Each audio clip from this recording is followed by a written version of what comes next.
ये कहा जाता है कि हमारी जिंदगी रंजो गम की एक इबारत है और हंसाकर गम किसी का बांट लेना भी इबादत है।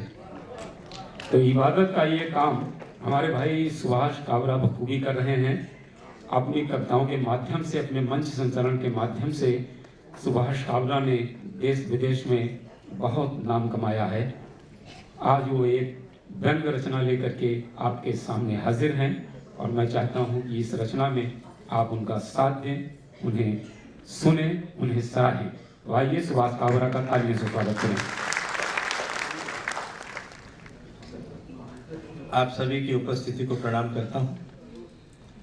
एक दौर था जब माया जी के साथ बहुत यात्राएं होती थी, तब फ्लाइटों का इतना जाल नहीं हुआ करता था, तो ट्रेन में होती थी और बहुत समय मिलता था बातचीत करने का। माया जी क्या सोचती हैं, क्या करना चाहती हैं, ये सब समझने का बड़ा वक्त होता था उस समय। और मैंने अक्सर महसूस किया उन यात्राओं के दौरान और बाद में भी कि माया जी दो चीज़ों को लेकर बहुत चिंतित रहती थी। एक तो कवि सम्मेलनों का स्तर और फिल्मी गानों का स्तर। माया जी ने, आप सब जानते हैं, कि बड़े अनमोल नगमे दिए हैं हमारी इंडस्ट्री को। तो उनकी बातों से प्रभावित होकर एक लेख मैंने लिखा था जिसका शीर्षक है कहाँ से आए बदरा। क्योंकि लेख मेरा है, मुझे पता है कैसा लिखा है, बाद में क्या भरोसा। एक बार मेरे सम्मान में तालियां बजा दो।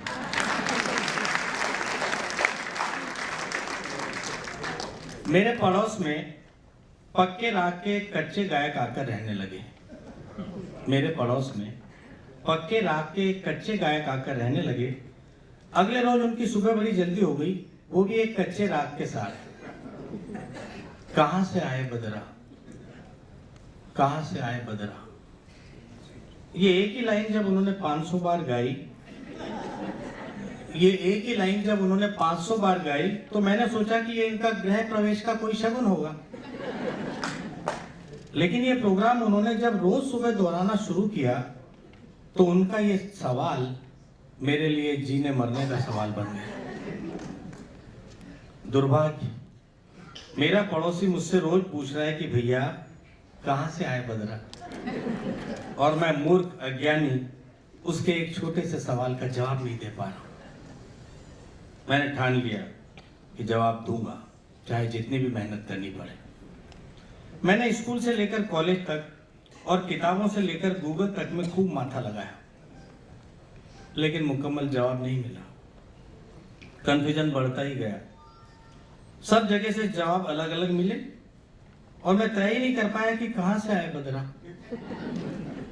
मैंने अपनी जांच का दायरा और बड़ा किया।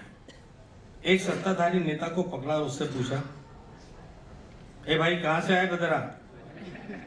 वे बोले, कहीं से भी आए हो, आए हमारी वादा खिलाफी के खिलाफ ही हैं। कहीं से भी आए हो, आए हमारी वादा खिलाफी के खिलाफ ही हैं। ऊपर बदरा बरस रहे हैं, नीचे जनता बरस रही है। समाज सेवा की तो इस देश में कोई कदर ही नहीं। वे बरसने लगे तो मैं वहां से फूट लिया। सामने एक बाबा का आश्रम था। बाबा यज्ञ करके उठे थे और चेले चेलियों के बीच बैठकर अपनी थकान उतार रहे थे। मैंने बदरा के बारे में पूछा तो बोले, आए कहां से ये तो प्रभु ही जाने, लेकिन आए हमारे बुलाने से। आए कहां से ये तो प्रभु ही जाने, लेकिन आए हमारे बुलाने से हैं। मैं चौंका। मैंने कहा, क्या किया ऐसा आपने।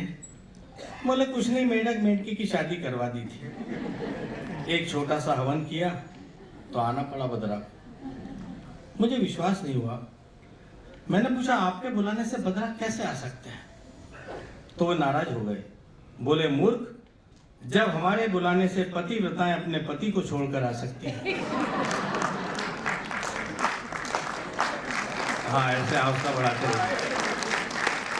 मूर्ख, जब हमारे बुलाने से पतिव्रताएं अपने पति को छोड़कर आ सकती हैं, संस्कारी अपना परिवार छोड़कर आ सकते हैं, जवान अपना काम छोड़कर आ सकते हैं, नेता अपनी प्रजा को छोड़कर आ सकते हैं और उद्योगपति अपनी बुद्धि को छोड़कर आ सकते हैं, तो बदरा की क्या औकात है। मुझे अपनी औकात पता चल गई थी सुंदरिया बाबा के इस कथन पर मोहित होकर उन पर गिरी गिरी जा रही थी। मुझसे देखा नहीं गया, मैं वहां से भागा। एक साइंटिस्ट को ढूंढकर मैंने उससे पूछा कि सर कहां से आए बद्रा? वे मुझे घूर कर बोले, एक बात तो पक्का, तुम स्कूल में क्लास बराबर अटेंड नहीं किया। मैंने पूछा आपको कैसे पता चला?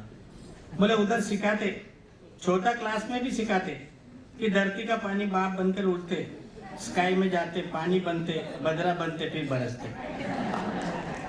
ये स्काई का एहसान नहीं, दिस इज ए प्रोसेस। अभी किसी से मत पूछना कि कहां से आए स्काई। मुझे क्लास अटेंड न करने का अफसोस जिंदगी में पहली बार हुआ। कुछ सुना तो था वैसे ही, जैसा साइंटिस्ट मुत्तुस्वामी ने बताया था। अपने ख्यालों में गुम मैं जा ही रहा था कि नदिया से स्नान करके आ रहे एक पंडित जी से टकरा गया। कहा वो पवित्र आत्मा, कहा मैं 7 दिन से बिना नहाया धोया घूम रहा प्राणी। पंडित जी ने पहले तो मुझे निहारा, फिर दोबारा नदिया तक आने जाने का ऑटो भाड़ा वसूल करके माफ कर दिया।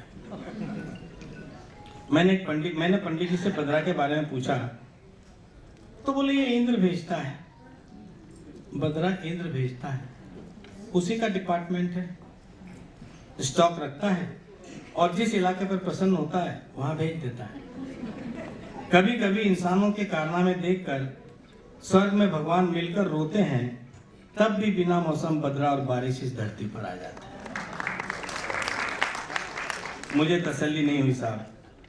आगे बढ़ा तो नदी के पास एक फिल्म की शूटिंग चल रही थी।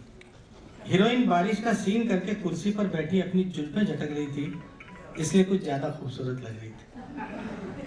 मैं जोड़ तोड़ करके उसके पास पहुंचा। पहले तो मैंने उसकी उन फिल्मों की तारीफ की जो मैंने देखी नहीं थी। फिर अपना सवाल पूछा, मैडम कहां से आए बद्रा? वो बोली व्हाट बद्रा? व्हाट बद्रा? मैंने समझा बद्रा बद्रा यानी बादल।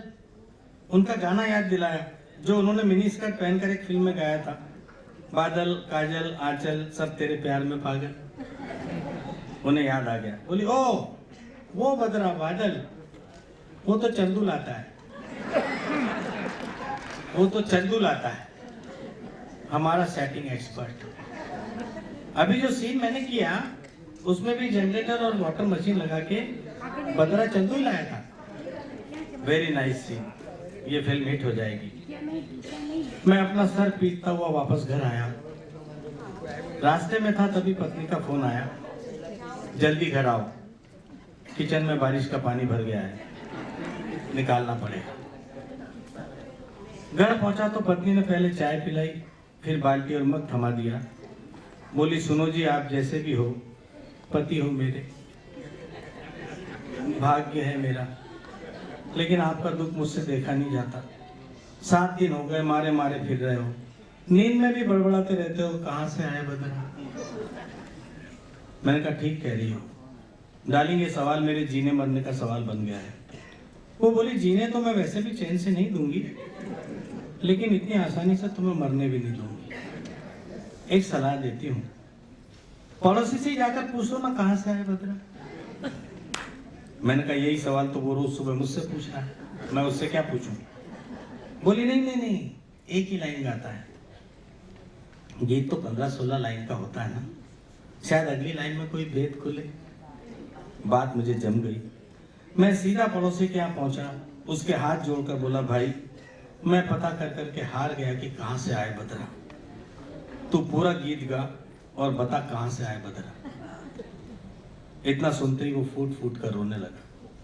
बोला भाई साहब 4 साल हो गए, ना तो आज तक पूरा गीत पता चला, ना ये पता चला कि गायकी किस चिड़िया का नाम है, कहां से आती है।